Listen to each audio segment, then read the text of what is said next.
Bom, agora eu quero sair um pouquinho dessa discussão e partir para uma conversa ali com o Luca Bassani, exatamente para repercutir como que a mudança de estratégia agora no Partido Democrata vai se dar, Luca Bassani, diante dessa situação em que o presidente Joe Biden precisa se manter num posicionamento mais institucional, tentando diminuir um pouquinho a fervura da nação agora, depois desse ataque a Donald Trump, e tirando um pouco dos próprios ataques que a campanha dele faria ou já estava conduzindo contra Donald Trump nessa pegada mais eleitoral, mais de campanha. Como que você avalia e como que isso repercutiu também aí fora?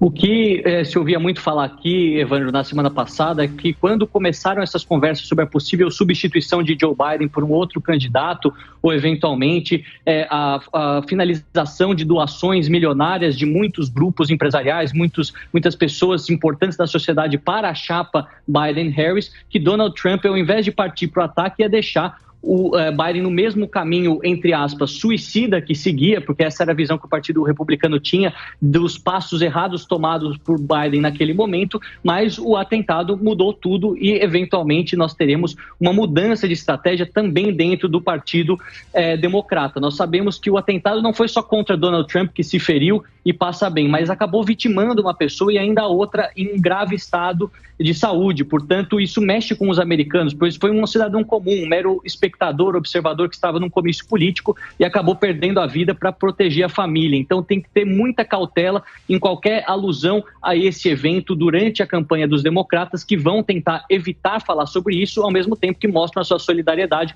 para mostrar esse lado mais humano, tentar colocar a bola no chão, não ficar naquelas picuinhas, se assim podemos dizer na linguagem mais popular, de acusações como foi no primeiro debate, e tentar partir para uma conciliação, mas eventualmente que Donald Trump sai fortalecido, porque ao mesmo tempo que Biden demonstrava fraqueza nas suas falas, no seu caminhar, o esquecimento, as gafes cometidas, Trump, após ter sido alvejado na orelha, mostrou força. Muitos podem questionar esses métodos, mas o fato é que ele se levantou prontamente, mostrou o punho cerrado para a população, e isso na semiótica, na simbologia de cada um dos atos dentro da política tem muito valor, e isso para os eleitores indecisos desses determinados estados acaba sendo muito importante. Outra curiosidade que vale mencionar é que na eleição passada para presidente, 2020, a convenção dos democratas aconteceu em Milwaukee, Wisconsin, que é um estado pêndulo, um swing state tão importante, e agora a convenção dos republicanos acontece na mesma cidade,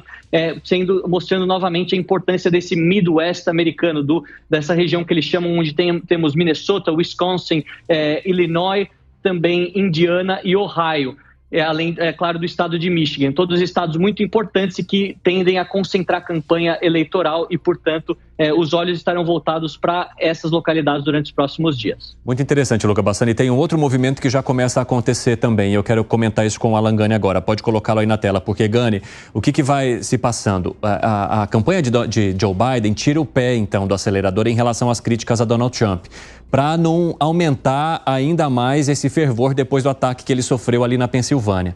E aí, com o anúncio do J.D. Vance como o vice de Donald Trump, agora confirmado tanto aí no evento do republicano quanto também nas redes sociais de Donald Trump, a estratégia que começa a se formar, segundo a imprensa americana, a partir de apurações que eles já fazem nesse momento e que a gente vai trazendo aqui para vocês também em tempo real enquanto esperamos aí a chegada de Donald Trump, é de que eles vão se concentrar justamente no vice, tentando trazer o posicionamento passado do vice, que era muito crítico a Donald Trump e que agora assume o papel de principal aliado, e mais do que isso, o posicionamento dele sobre aborto, porque a gente sabe o quanto o aborto é um tema muito sensível nos Estados Unidos, principalmente a possibilidade de uma revisão que endureça ainda mais as regras. Essa, inclusive, foi apontada como uma preocupação da campanha de Donald Trump a indicar Vance para esse campo da vice-presidência, exatamente porque Donald Trump não quer muito tocar nessa ferida nesse momento que pode prejudicá-lo ali na campanha eleitoral. Então, como é que você avalia agora os olhos dos opositores,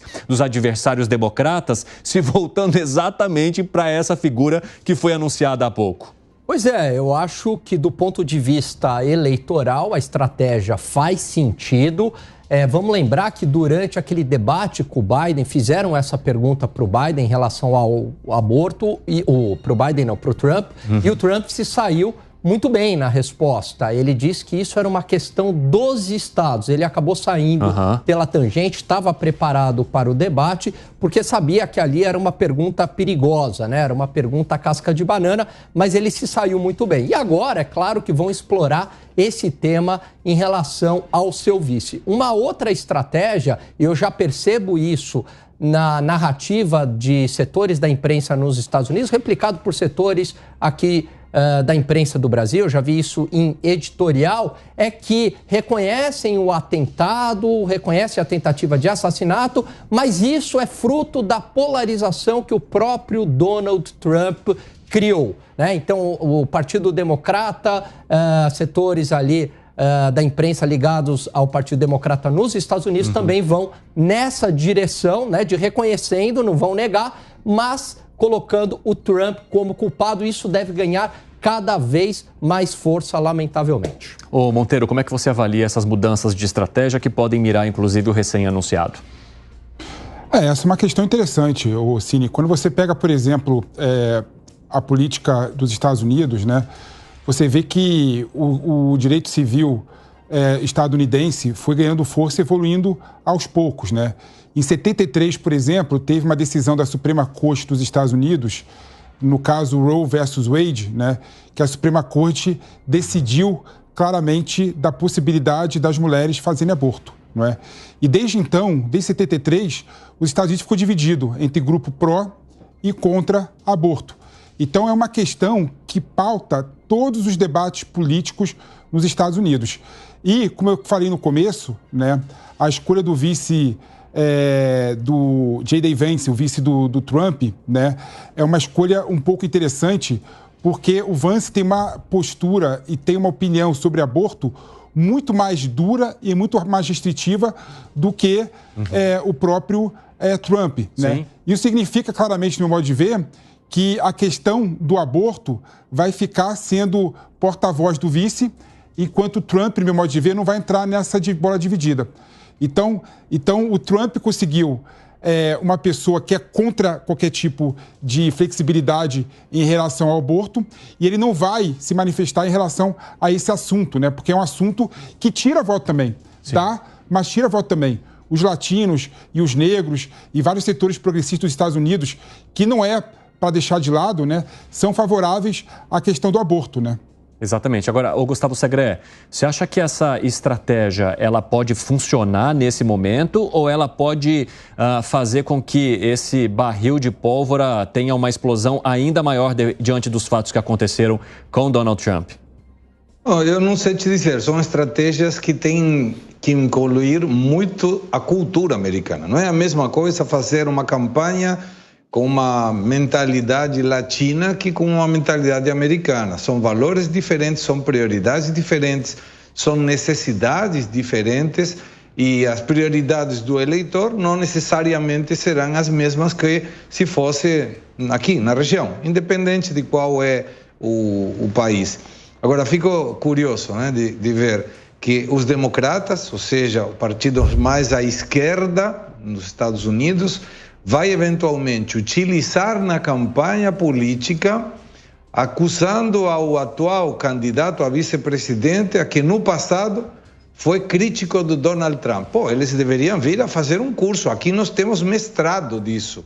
No Brasil, a gente conhece de letra pessoas que criticaram muito a determinado candidato e que são parte do governo do mesmo candidato que no passado criticavam. E eram críticas muito pesadas, muito fortes. Mas na política permite tudo isso, Evandro. Nada é absoluto, tudo é relativo. E a campanha vai ser muito interessante. Também a partir do momento que Trump oficializa seu vice, sem se importar com os prazos. Geralmente os políticos esperam até a última hora, no último minuto, para indicar quem, em função de saber quem será o indicado pelo outro, né? Nesse caso, Biden. Exatamente. Inclusive, Biden fez uma publicação agora há pouco também no X, já puxando e deixando claro que vai usar essa estratégia de ataque a Vance. Ele menciona o seguinte, Alan Gani: ele faz uma publicação colocando a foto, então, de Donald Trump com o Vance. Daqui a pouco a gente traz a publicação em inglês para vocês. E ele menciona o seguinte: aqui está o acordo sobre J.D. Vance, está aí aparecendo, ó. Ele fala muito sobre os trabalhadores, mas agora ele e Trump querem aumentar os impostos sobre as famílias da classe média, ao mesmo tempo em que promoverão mais cortes de impostos para os ricos. Bom, eu pretendo não deixar com que eles ganhem, né? Pretendo não deixá-los e espero que você possa me ajudar nesse movimento. Como é que você avalia a publicação aí de Joe Biden? Então, eu acho que num primeiro momento, todo o ataque, por conta de toda essa comoção nacional, vai ser em relação ao vice, o Evandro. Agora, passados aí mais ou menos uns 2 meses ou talvez 1 mês, eu acredito que daí o canhão começa a se voltar para Donald Trump. Em relação a impostos, o Trump não é uma pessoa pró-impostos, pelo contrário, né? Ele é uma pessoa que defende a redução de impostos. Sejamos justos também, ele também não faz cortes no orçamento, né? Aliás, nenhum dos 2 candidatos entraram neste tema, que é um problema grave lá nos Estados Unidos também, o corte de gastos. Mas me parece que o Trump, ele defende mais corte de gastos do que o Biden e menos impostos, mas está longe também de defender uma grande austeridade fiscal. Agora, Langani, uma outra questão que apareceu nesse momento sobre a reação dos mercados é: o dólar costuma subir e se valorizar com a figura de Donald Trump? Essa que foi a pergunta que veio. Dá para fazer essa relação? Dá, pelo seguinte, inclusive no Jornal da Manhã, alguns analistas, alguns colegas diziam que o dólar poderia cair. E aí no meu comentário eu disse que, olha, é muito difícil a gente ter uma previsão do dólar. Até porque, como a Bolsa, os futuros já operavam no positivo, Evandro, então poderia ter um movimento de apreciação do dólar. Por quê? Porque se há uma expectativa de retorno forte no mercado acionário, poderia aumentar a demanda por dólares e aí isso faz com que o preço do dólar suba, como de fato aconteceu. E, aliás, é muito curioso, se a gente voltar na crise dos Estados Unidos de 2008, 2009, que foi uma crise na matriz ali, era para o dólar enfraquecer em relação a outras moedas. Os Estados Unidos estava com um grave problema financeiro e o dólar subia no Brasil, olha que loucura. Então, assim, é melhor não tentar fazer previsões de dólar, porque o dólar foi feito para humilhar os economistas. Que foi, Monteiro? O dólar foi feito para humilhar os economistas. Eu gostei. Mas, assim, não dá para você fazer análise em cima de especulação, né? O que você vê nesse movimento todo do aumento da valorização do dólar frente ao real é um movimento especulativo. Até porque não dá para você precisar qual vai ser o resultado das eleições, né, no final desse ano nos Estados Unidos. Então, com certeza, estão usando um atentado para tentar precificar uma vitória que não é tão certa assim como algumas pessoas querem colocar. E outro ponto que eu queria colocar aqui é impressionante como o Gani ele é atrasado em todos os aspectos, né? Falando que os Estados Unidos também estão em problema de corte de gastos e despesas públicas, né? Uma das coisas que o Biden fez bem feito foi fazer aquele Inflation Act, né, aprovar, colocando 500 bilhões de dólares na economia. Ou seja, isso é muito bom, isso faz com que os Estados Unidos tenham protagonismo, né, da transição energética, tirando completamente o protagonismo da China e outros países em relação ao assunto. Então, o modelo do mundo todo de crescimento econômico é você fazer com que o Estado intervenha na economia com investimentos públicos. E o Biden acertou nisso, né? Esse é um ponto que tem que tirar o chapéu para o Biden. E o Trump, é verdade seja dita, fez o mesmo plano no governo dele, né? Ou seja, não tem nenhuma diferença entre democrata e republicano quando o assunto é investir publicamente nos setores da economia. Mas para o Brasil está errado. Para o Brasil não dá para fazer. Fala, Gani. Bom, veja, como ele adjetivou aqui, disse que eu sou um atrasado, né, nas análises econômicas, eu vou adjetivar também, né, retribuindo. E você anda muito desinformado, PP. Porque se você acompanhar as leituras de Bloomberg, Financial Times, uma grande reclamação de Wall Street é que ninguém está debatendo questões fiscais nos Estados Unidos. A dívida tem se tornado explosiva e crescente. O gasto não para de aumentar. Mas o Trump, num certo sentido, é mais fiscalista do que o Biden. Por exemplo, ele defende a redução do orçamento da OTAN, que, diga-se de passagem, o orçamento com guerra nos Estados Unidos é muito elevado. Mas eu disse aqui que ambos não estão discutindo isso, mas o Trump tem mais austeridade fiscal que o Biden. Basta você, meu querido, acompanhar os debates de Wall Street, que você anda muito desinformado. Tenho 45 segundos para você, Pepe. Não, isso mostra completamente que o Trump está errado em relação à OTAN, né? Ele já falou que ia tirar os Estados Unidos da OTAN, depois ele falou que ia mudar não falou o orçamento. Que ia tirar da OTAN. Depois ele mudou o posicionamento, falou que ia diminuir o dinheiro que os Estados Unidos colocam na OTAN, claramente mostrando que o Trump, querendo ou não, é cachorrinho do Putin, né? Tanto é que ele fala que vai acabar a guerra da Ucrânia com a Rússia. É impressionante, é parecido com o Lula. Nesse aspecto, o Trump é parecido com o Lula, Gani. O Lula falou que ia acabar a guerra com uma cervejinha.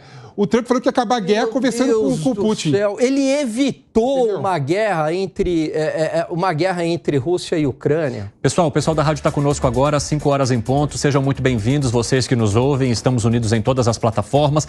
E aproveitando para atualizar aqueles que estão chegando na TV, no YouTube, no Panflix e também na rádio, a gente está acompanhando a convenção do Partido Republicano no estado de Wisconsin. Há a previsão de que o ex-presidente Donald Trump, que foi já oficializado neste evento, faça um discurso daqui a pouco. Era para esse discurso acontecer por volta das 16 horas, segundo informou a imprensa americana, mas se a previsão inicial era essa, está bem atrasada. Agora são 5 horas da tarde aqui pelo horário de Brasília e, por enquanto, Donald Trump ainda sequer apareceu ali no evento. Mas já foi, então, confirmada a participação dele nas eleições este ano. Donald Trump é, sim, candidato republicano para a presidência da República e escolheu também como seu vice J.D. Vance, um senador do estado de Ohio, de 39 anos, que é escritor de um dos best-sellers americanos e que lá atrás foi opositor, de alguma forma fez muitas críticas a Donald Trump e que nesse momento se une então ao ex-presidente para concorrer nessa chapa para as eleições de 2024 nos Estados Unidos. Aqui conosco também na nossa programação a gente tem o Zé Maria Trindade, que está em Brasília, e eu gostaria de ouvir a sua análise, Zé Maria, sobre esse movimento que começa a se formar depois de um ataque a Donald Trump e com estratégias que começam a ser modificadas também dentro dos democratas para combater toda essa imagem, essa exposição, diria assim, que ganhou Donald Trump, infelizmente, depois de um ataque durante a fala lá na Pensilvânia. É um novo momento, né? Nenhuma campanha é igual. Assim como nenhum governo é igual, porque existem interferências externas, como o momento econômico, o momento político. Então, esta campanha de Donald Trump está sendo diferente. E um futuro governo também a partir, inclusive, da escolha do vice, né? A indicação é de que será um governo mais, vamos dizer, um governo mais plural do que foi o primeiro. E, olha, essa situação nova, que é o atentado contra o ex-presidente e candidato, né, ela movimentou o mundo político. O que eu pude observar aqui é de que todos se sentiram agredidos.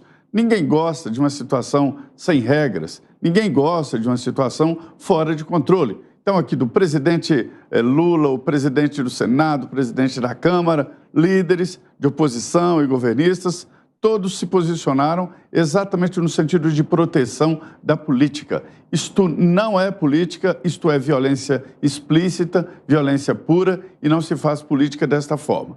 Diante disso, essa campanha, que é, como eu disse, uma campanha nova de Donald Trump, está tomando ali certos cuidados exatamente para evitar temas sensíveis, como, por exemplo, a dívida norte-americana, porque ele sabe que as chances são altas demais. Se ele se posicionar agora sobre um assunto assim, terá que cumprir no futuro. Eu diria, nós já falamos sobre isso aqui, de que Donald Trump só não seria o novo presidente dos Estados Unidos, ou de novo presidente dos Estados Unidos, se a justiça o impedisse.